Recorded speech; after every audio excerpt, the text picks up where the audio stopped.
ಈ ದೇಶದ ಇತಿಹಾಸದಲ್ಲಿ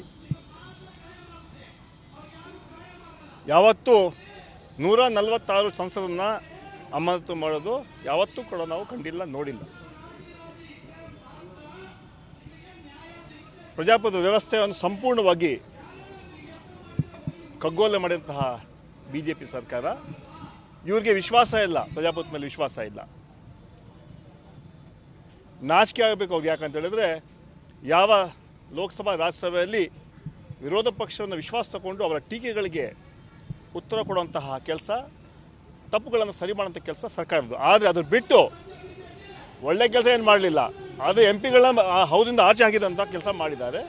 ಯಾಕಂತೇಳಿದ್ರೆ ಎಲ್ಲ ಬಿಲ್ಗಳು ಪಾಸ್ ಮಾಡ್ಕೋಬೇಕಲ್ಲ, ಅದು ಅವ್ರನ್ನ ಆಚೆ ಇಟ್ಟು ಬಿಲ್ಗಳು ಪಾಸ್ ಮಾಡಿದ್ದಾರೆ. ಆ ಹಿನ್ನೆಲೆ ಇವತ್ತು ದೇಶಾದ್ಯಂತ ಎಲ್ಲ ಜಿಲ್ಲೆಗಳಲ್ಲಿ ದೊಡ್ಡ ಪ್ರತಿಭಟನೆ ಹಾಕಿಕೊಂಡಿದ್ದೀವಿ. ಇದ್ರ ಮೂಲಕ ನಾವು ಸಂದೇಶ ಕೊಡ್ತೀವಿ, BJP does not believe in democracy, BJP believes in dictatorship. ಆ ಹಿನ್ನೆಲೆಯಲ್ಲಿ ಆ ವಿಚಾರವಾಗಿ ಇವತ್ತು ನಾವು ಮಾಡ್ತಾ ಇದ್ದೀವಿ. ಎಲ್ಲ ಜಿಲ್ಲೆಗಳಲ್ಲಿ ಜನರಿಗೆ ಹೇಳ್ತಾ ಇದ್ದೀವಿ, 10 ವರ್ಷ ಭಾರತೀಯ ಜನತಾ ಪಾರ್ಟಿ ಸರ್ಕಾರ ನರೇಂದ್ರ ಮೋದಿಯವರ ನಾಯಕತ್ವದಲ್ಲಿ ಸುಳ್ಳುಗಳನ್ನ ಹೆಟ್ಬಿಟ್ಟು ಏನು ಮಾಡಲಿಲ್ಲ. ಅವರು 10 ವರ್ಷ ಬರೀ ಜನರಿಗೆ ಮೋಸ ಮಾಡ್ಕೊಂಡು ಬಂದಿದ್ದಾರೆ. ಆ ವಿಚಾರವನ್ನು ಲೋಕಸಭೆಯಲ್ಲಿ ರಾಜ್ಯಸಭೆಯಲ್ಲಿ ಎತ್ತಿದ್ರೆ ನಮ್ಮ ಸಂಸದನ್ನು ಆಚೆ ಹಾಕಿದ್ದಾರೆ. ಕಾಂಗ್ರೆಸ್ ಪಕ್ಷದ ಮಾತ್ರ ಅಲ್ಲ, BJP ಬಿಟ್ಟು ಎಲ್ಲ ಅದರ ಪಕ್ಷದ ಸಂಸದನ್ನು ಆಚೆ ಹಾಕಿದ್ದಾರೆ. ಇದು ನಾಚಿಕೆಗೇಡಿನ ಸಂಗತಿ. ಇದು ಪ್ರಜಾಪ್ರಭುತ್ವಕ್ಕೆ ದೊಡ್ಡ ಮಾರಕ. ಆ ಹಿನ್ನೆಲೆ ಇವತ್ತು ಪ್ರತಿಭಟನೆ ಹಮ್ಮಿಕೊಂಡಿದ್ದೀವಿ. ಇವತ್ತು ನಮ್ಮ ಹಲವಾರು ಮುಖಂಡರುಗಳು, KPCC ಅಧ್ಯಕ್ಷರು, ಇತರ ಮಂತ್ರಿಗಳು, ಶಾಸಕರು ಭಾಗಿಯಾಗ್ತಾರೆ. ಅದರ ಮೂಲಕ ನಾವು ಸಂದೇಶ ಕೊಡ್ತೀವಿ. ಸೆಷನ್ ಒಳಗೆ ಬಂದು ಉತ್ತರ ಕೊಡಬೇಕಾಗಿರುವಂಥ PM ಸೆಷನ್ ಆಚೆಗೆ ಮಾತಾಡ್ತಾ ಇದ್ದಾರೆ.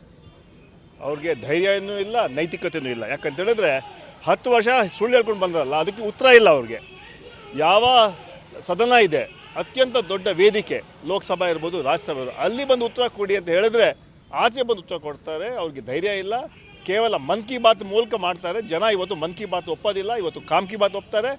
ನರೇಂದ್ರ ಮೋದಿಯವರೇ, ನಿಮ್ಮ 10 ವರ್ಷದ ಏನು ಸುಳ್ಳುಗಳು ಇವತ್ತು ಜನರಿಗೆ ಅರ್ಥ ಆಗಿದೆ. ನಿಮ್ಮ ಸಮಯ ಮುಗಿದಿದೆ. The counting days are there for BJP. ಬರುವಂಥ ಲೋಕಸಭಾ ಚುನಾವಣೆಯಲ್ಲಿ ಇಂಡಿಯಾ ಮೈತ್ರಿಕೂಟ ಅಧಿಕಾರಕ್ಕೆ ಬರುತ್ತೆ. ಕಾಂಗ್ರೆಸ್ ಪಕ್ಷದ ನಾಯಕತ್ವದಲ್ಲಿ ಸರ್ಕಾರ ಸ್ಥಾಪನೆ ಆಗುತ್ತೆ.